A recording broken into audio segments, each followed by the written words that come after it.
Hello kids, today we are going to do the representation of real numbers on the number line. Real numbers में rational numbers भी आते हैं और irrational numbers भी आते हैं.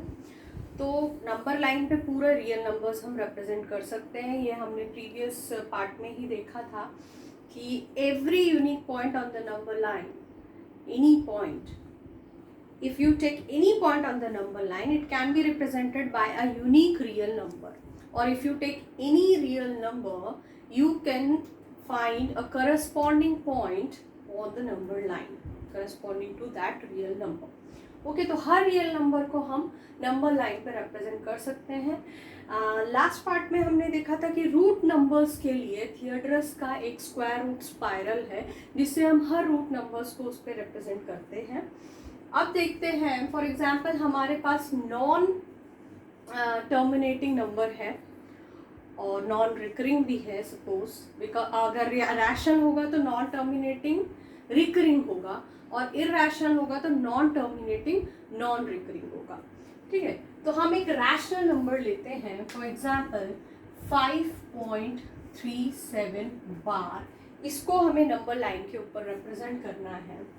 तो हमारे पास क्वेश्चन में गिवन होगा, जैसे आपकी बुक्स में है कि अप टू 4 डेसिमल वैल्यूज या अप टू 3 डेसिमल वैल्यूज, ऐसा उसमें दिया होगा कि कितनी डेसिमल वैल्यू आपको कंसिडर करनी है. That means if it is given कि यू हैव टू रिप्रेजेंट 5.37 बार, इसका मीनिंग क्या है?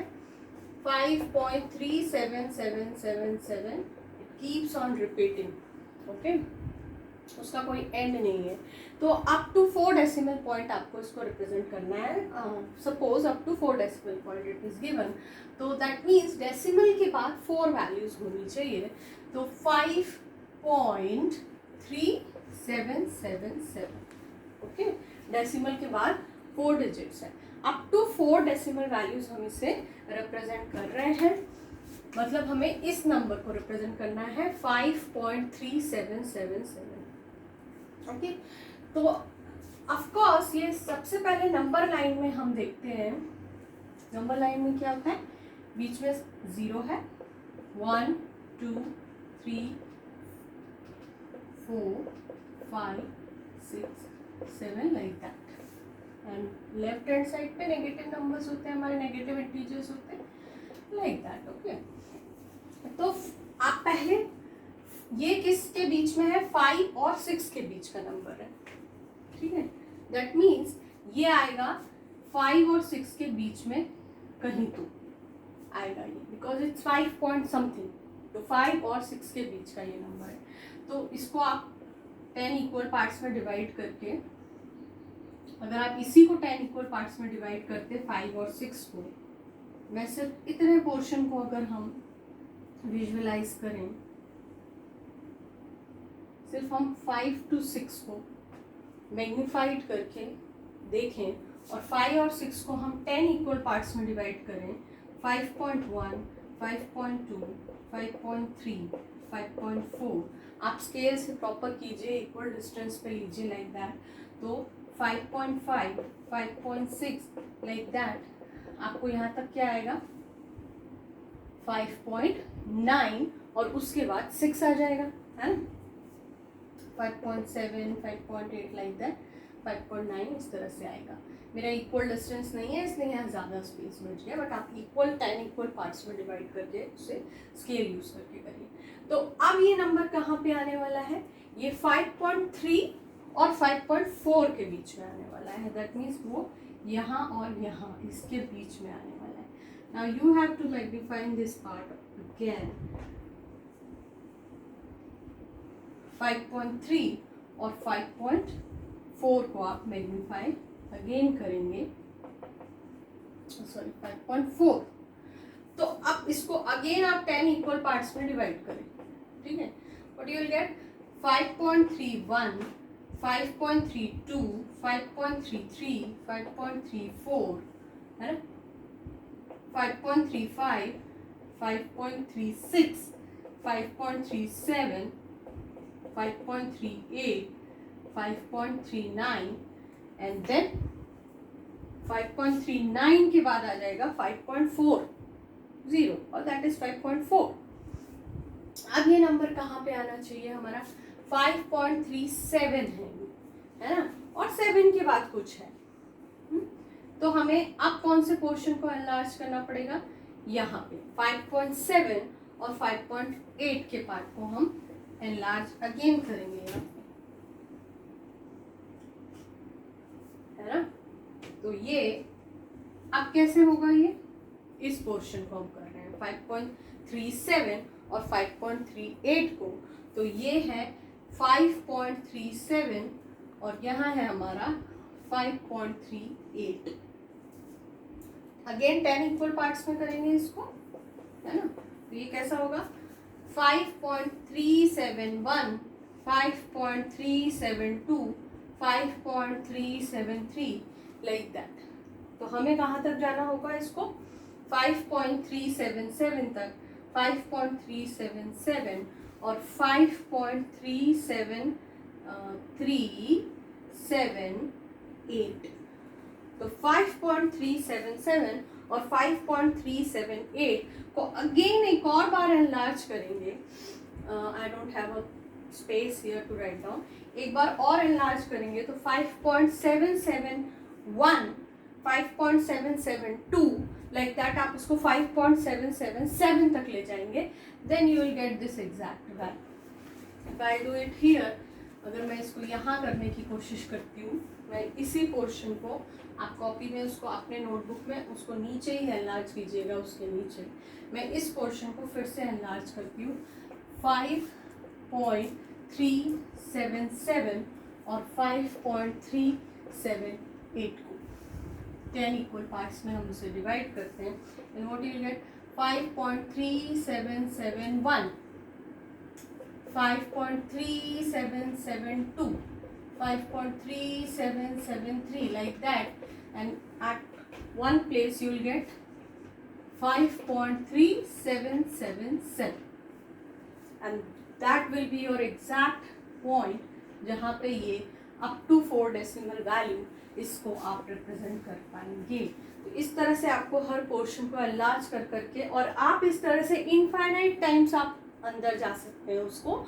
आपको कब तक जाना है, जब तक आप वो वैल्यू ना अचीव कर लें जो आपके क्वेश्चन में गिवन है। I hope you get it. Next topic में हम देखेंगे operations on real numbers. Operations कौन से होते हैं, एडिशन, मल्टीप्लिकेशन, सब्ट्रैक्शन, डिविजन। अगर हम रैशनल और इरैशनल नंबर्स को लेके करें तो क्या आता है, ये just for the sake of objective questions हम इसे देख लेते हैं एक बार फटाफट। तो अगर आपके रैशनल नंबर्स पे ही आप ऑपरेशन कर रहे हैं, आप 2 रैशनल नंबर को ऐड कर रहे हैं, 2 रैशनल नंबर को सब्ट्रैक्ट कर रहे हैं, या मल्टीप्लाई कर रहे हैं, या डिवाइड कर रहे हैं, अगर उन ऑपरेशंस में रैशनल नंबर्स ही इन्वॉल्व हैं तो उसका रिजल्ट, उसका आंसर भी रैशनल नंबर्स में ही आएगा। That is enclosure property. It is rational numbers are closed with respect to addition, subtraction, multiplication and division. That means अगर आप 2 रैशनल नंबर्स के ऊपर ये ऑपरेशंस करें तो आपका रिजल्ट भी रैशनल नंबर ही आएगा। That means rational will give you rational numbers only. Rational number को Q से रिप्रेजेंट करते हैं, एक्चुअली R से रियल नंबर्स को रिप्रेजेंट करते हैं, ठीक है। तो एनक्लोजर प्रॉपर्टी के अंदर आता है ये। दैट मीन्स अगर आपके ऑपरेशंस में रैशनल नंबर्स ही इन्वॉल्व है तो आंसर भी रैशनल नंबर में आएगा। दूसरा पॉइंट ये है कि irrational numbers are not closed. That means अगर 2 इरैशनल नंबर्स को आप ऐड करें, आपस में सब्ट्रैक्शन करें, मल्टीप्लिकेशन करें या डिवीजन करें, दैट मीन्स इरैशनल नंबर्स ही अगर इन्वॉल्व है तो उसका रिजल्ट रैशनल या इरैशनल कुछ भी आ सकता है, दोनों में से कुछ भी आ सकता है। यू कांट से, आप एक्चुअली उस ऑपरेशन को परफॉर्म किए बिना नहीं बता सकते हैं, ठीक है। थर्ड पॉइंट ये है कि सम एंड डिफरेंस करना है आपको। अब बात आती है कि एक रैशनल और एक इरैशनल आपने लिया और उनके बीच में आपको एडिशन, सब्ट्रैक्शन करना है, या फिर प्रोडक्ट करना है, या question find out. Question means that means division. जब डिविजन करते हैं तो आप क्वेश्चन फाइंड आउट करते हैं। तो एक रैशनल और एक इरैशनल नंबर है तो उसका आंसर इरैशनल ही आना है।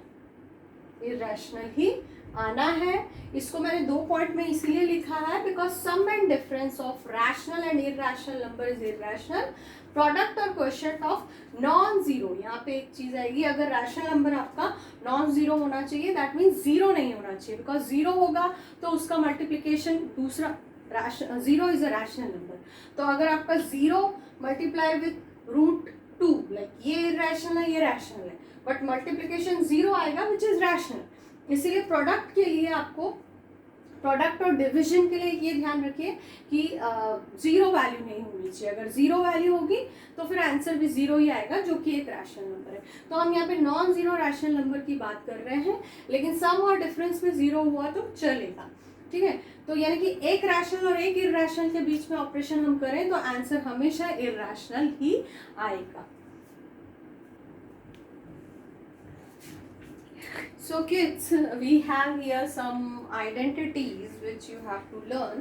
Actually इतना लोड मत लीजिए, ये सब आपकी पहले की पढ़ी हुई है। लॉज ऑफ एक्सपोनेंट जो आपने पढ़ा हुआ है वही है ये एक्चुअली। इसको थोड़ा समझ लीजिए तो क्या होगा, इरैशनल नंबर्स के जब हम ऑपरेशंस करेंगे, सम्स करेंगे, तो आपको हेल्प होगा उसमें। तो देखिए फर्स्ट है under root of a b. ये रूट साइन को क्या बोलते हैं, इस साइन को, इसको बोलते हैं रेडिकल साइन। एक्चुअली इसका क्या मतलब होता है, लाइक रूट ऑफ ए का क्या मतलब है, ए का पावर हाफ। अगर क्यूब रूट ऑफ ए है, इसका मतलब है ए का power 1/3। That's mean radical sign is showing nothing but the power, fractional power का मतलब है। तो ये पावर मीन्स एक्सपोनेंट, तो जो लॉज ऑफ एक्सपोनेंट लगते हैं वही लॉज रेडिकल साइन के अंदर अगर नंबर्स है तो भी वही लॉज लगेंगे, है ना। इसलिए कोई डिफिकल्ट बात नहीं है इसमें याद रखने के लिए, बट एक बार रिवीजन जैसा कर लेते हैं। तो under root of a b is equal to root a into root b. That means अगर आपको कोई नंबर दिया हुआ है √10, तो you can write it as √5 into √2, because 5 2 10। That means ये जो 10 था वो 5 और 2 का मल्टीपल ही तो था, 5 इंटू 2। दैट मीन्स अगर आपको इस तरह से अलग अलग दो रेडिकल साइंस के अंडर दो नंबर्स दिए हुए हैं तो आप उसे सेम साइन के अंदर ला सकते हैं और दोनों को मल्टीप्लाई कर सकते हैं। बस शर्त है कि ये सेम होने चाहिए, ये स्क्वायर रूट होने चाहिए। एक स्क्वायर है और एक क्यूब रूट है तब आप ऐसा नहीं कर सकते, ठीक है। बट अगर ये दोनों सेम रूट है, अगर दोनों सपोज क्यूब है, तब आप तभी भी कर सकते हैं। ये चीज मतलब सेम होने चाहिए, है ना। वैसे आपके सिलेबस में स्क्वायर रूट के ही सम्स है, बट मैं आपको बता रही हूँ कि क्यूब रूट भी हुआ तो आप कर सकते हैं, है ना। अब वैसे ही सेम ये मल्टीप्लिकेशन के लिए है, वही सेम चीज डिवीजन के लिए भी है कि अगर आपका सपोज 16/5 है एक ही रेडिकल साइन के अंदर, तो आप उसे इस तरह लिख सकते हैं। ऐसा है तो ऐसा लिख सकते हैं, ऐसा है तो ऐसा लिख सकते हैं। तो वही चीज मल्टीप्लिकेशन के लिए है और वही चीज डिवीजन के लिए भी है ना। अब थर्ड आपका क्या कहता है, √a plus √b multiplied by, ये ब्रैकेट का मतलब मल्टीप्लिकेशन है, √a माइनस √b। तो आप देखिए एक आइडेंटिटी आपने लास्ट ईयर पढ़ी थी, क्या थी वो, x plus y into x minus y is equal to x square plus minus y square. ये आइडेंटिटी याद है। इसी में x की जगह √a है और y की जगह √b है, सेम आइडेंटिटी है। तो ये ऐसा नहीं है √a प्लस √b और √a माइनस √b। आप इसको क्या लिख सकते हैं, x square minus y square, that means √a का स्क्वायर माइनस √b का स्क्वायर। एंड √a का स्क्वायर कितना होता है, a, और √b का स्क्वायर कितना होता है, b, because √a into √a will be a। यही मतलब है ना। क्यों ऐसा क्यों है भाई, क्योंकि इसको हम सेम अंडर ले सकते हैं और ये स्क्वायर रूट है, तो आपको इसका एक दो का एक पेयर बना के उससे बाहर लाना है, वो बाहर आ जाएगा, है ना। दैट मीन्स √a का स्क्वायर a होता है, √b का स्क्वायर b होता है, नथिंग बट ये ही आइडेंटिटी है, ये और कुछ नहीं। Got it? अब नेक्स्ट आइडेंटिटी देखते हैं। नेक्स्ट आइडेंटिटी जो है आपकी this same identity y, x minus y, या प्लस है पहले तो प्लस ले लेते हैं, and x minus y, x plus y into x minus y, आगे पीछे लिखो तो भी एक बात है बिकॉज मल्टीप्लिकेशन है। अब यहाँ पे वैल्यू क्या है आपकी, a प्लस रूट बी और a minus root b, sorry b, that means एक रैशनल है एक इरैशनल, ऐसा भी हो सकता है। वही बात है a square minus root b का square, that will be a square minus b, because root b का स्क्वायर b होगा, that will be a square minus b। Got it? वो यही फॉर्मूला है एक्चुअली, और कुछ नहीं है, वही x square minus y square लगाया, तो इस तरह से इसमें ये ऑपरेशन होगा। नेक्स्ट क्वेश्चन में कुछ नहीं करना है, सिंपली ब्रैकेट को ओपन करके मल्टीप्लाई करना है, बिकॉज इसमें क्या है, नेक्स्ट वाली identity what it says root a plus root b into root c plus root d, मतलब ये सारी रूट के अंदर जो कांस्टेंट वैल्यूज है वो चारों डिफरेंट है। आपको क्या करना है, इस रूट ए के साथ ये दोनों मल्टीप्लाई करना है, फिर प्लस रूट बी के साथ दोनों मल्टीप्लाई करना है, वही करेंगे। फर्स्ट वाली प्रॉपर्टी से क्या होता है, मल्टीप्लाई का मतलब ये होता है कि दोनों सेम रेडिकल साइन के अंदर आ सकते हैं, है ना। Root a into root B को हम रूट ए भी लिख सकते हैं, वही किया है हमने, रूट ए इंटू रूट सी को रूट ए सी लिख दिया है, सेम रेडिकल साइन के अंदर लिख दिया है। जब ये इससे मल्टीप्लाई होगा रूट ए सी आएगा, ये जब इससे मल्टीप्लाई होगा तो रूट ए डी आएगा, फिर आप इसको मल्टीप्लाई करेंगे तो रूट बी सी आएगा, इससे करेंगे तो रूट बी डी आएगा। कुछ नहीं किया है, जस्ट ब्रैकेट ओपन करके मल्टीप्लिकेशन जो हम सिंपल करते हैं वही किया है, कोई ऐसी स्पेशल आइडेंटिटीज नहीं है ये। उसके बाद root a plus root b का whole square, it's nothing but x plus y the whole square, what it is x square plus 2ab, sorry 2xy plus y square, ये फॉर्मूला होता है, ये भी लास्ट ईयर हमारा पढ़ा हुआ है। यहाँ पे x की जगह हमारा रूट a है और b की जगह रूट b है। Now expand it with this formula. What you will get? Root a का square which is a 2 into root a into root b is root ab, and root b का square that is b, that you get here. Okay.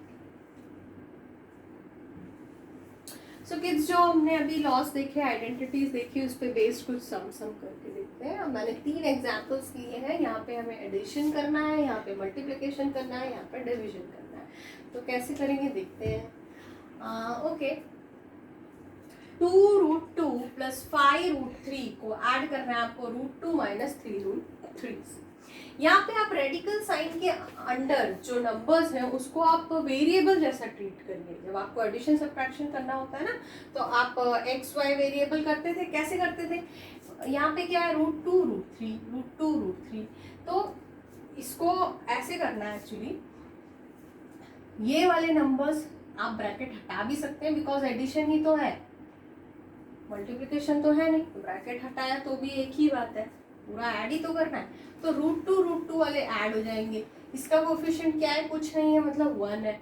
2 + 1 is 3√2, √2 वाले add कर लिए। अब √3 वाले को कर लीजिए ऐड, तो +5 - 3 विच इज +2। ये सिर्फ कोफिशिएंट्स को देखिए हम, 5 और -3 को विद द साइन, तो that will B +2√3, that will be the answer. है ना इजी। या आप देखो, इसको ऐसे ध्यान रखो कि एडिशन सब्ट्रैक्शन में आप उन्हीं के कोफिशिएंट्स को ऐड एंड सब्ट्रैक्ट कर सकते हैं जिनका रेडिकल के पूरा radical sign with the this value जो रेडिकल साइन के अंदर है वो सेम होनी चाहिए। आप इसको ऐसे समझिए, √2 को x और √3 को y मान लीजिए, तो ये क्वेश्चन कैसा दिखता, ये दिखता 2x + 5y + x - 3y, ऐसा दिखता है ये क्वेश्चन, है ना। तो हम क्या करते, x टर्म को ऐड करते तो ये 3x होता, और y टर्म को ऐड करते तो ये +2y होता, और वापस xy की वैल्यू हम वापस पुट कर देते तो ये 3√2 + 2√3 हो जाता। सेम ऐसे मैं बोल नहीं रही हूँ, ऐसे आप वैल्यूज पुट करके करिए, बट समझाने के लिए आपको बता रही हूँ। जब आप बहुत सारे क्वेश्चन प्रैक्टिस करेंगे तो आप ओरली कर पाएंगे इस तरह के इजी क्वेश्चंस। अब यहाँ पे मल्टीप्लिकेशन करना है जी, तो मल्टीप्लिकेशन में क्या है, 2 ही नंबर है, सिंपल है। 6 और 2 तो ऐसे ही मल्टीप्लाई हो जाने हैं बिकॉज इट्स रैशनल नंबर। और हमने ये फर्स्ट लॉ देखा था ना, क्या था, root a into root b is equal to root a b, ये लॉ देखा था। वही मतलब रूट 5 और रूट 5 दोनों एक ही रेडिकल साइन के अंदर आ सकते हैं ना, या और you can say root 5 into root 5 root is equal to 5 ही होता है। ये तो वैसे पता ही होना चाहिए अपने को, बिकॉज रूट 5 का स्क्वायर 5 होता है। कोई भी चीज याद रखें, एक ही बात है। तो 6 2 are 12 and this will be 5, again 5 हो गया ना ये, तो 12 5 are 60, that will be the answer. Okay, अगर ये डिफरेंट होता, सपोज यहाँ पे 3 होता है ना, तो भी आप ये लॉ लगा सकते थे, और तब ये कैसा हो जाता है, ये 5 3 हो जाता है, and that will be root 15, और रूट 15 परफेक्ट स्क्वायर तो है नहीं, तो उसमें से बाहर तो कुछ आना नहीं है, तो ये 12 रूट 15 ही रह जाता है ना। तो मैंने आपको बताया था कि एक रैशनल और एक इरैशनल है, तो रिजल्ट रैशनल भी आ सकता है, इरैशनल भी आ सकता है ना। तो ऐसा है तो फिर रिजल्ट इरैशनल आ गया। अगर रूट 5 होता, ये तो इरैशनल आ गया। अगर ये 6 रूट 5 इंटू 2 रूट 5 होता, तो answer 6 2 are 12 into root 5 into root 5 is 5 which is 60, this is rational. That means ये दोनों इरैशनल है बट रिजल्ट इसका रैशनल है, ये दोनों इरैशनल है लेकिन रिजल्ट इसका इरैशनल है। दैट मीन्स मैंने आपको बताया था ना कि irrational numbers are not enclosed, आपका रिजल्ट रैशनल भी आ सकता है, इरैशनल भी आ सकता है। ठीक है, अब डिवाइड में देखते हैं। तो डिवाइड में आपको क्या करना है भाई, 8 रूट 15 अपॉन 2 रूट 3। अब 8 रूट 15 को अपन लिख सकते हैं रूट 5 इंटू रूट 3 लिख सकते हैं। वो जो हमने एक आइडेंटिटी पढ़ी थी, ये वाली आइडेंटिटी है ना, रूट 15 को आप रूट 5 इंटू 3 लिख सकते हैं, और दोनों को अलग अलग रेडिकल साइन के अंडर भी ले जा सकते हैं इसी आइडेंटिटी से। वही मैंने किया, 5 3 15 होता है, और 2 रूट 3, तो रूट 3 हमारा कैंसिल हो जाएगा, and 2 4 8, that will be 4 root 5। तो ये बहुत ही छोटे छोटे एग्जाम्पल्स हैं, आप जब प्रैक्टिस करेंगे तो इतने छोटे एग्जाम्पल तो आप ओरली ही कर पाएंगे, और बड़े सम्स होंगे कॉम्प्लेक्स, तो इस तरह से लॉज थोड़े ध्यान में रख के आप करिए। So that's all for today kids, thank you so much, bye bye.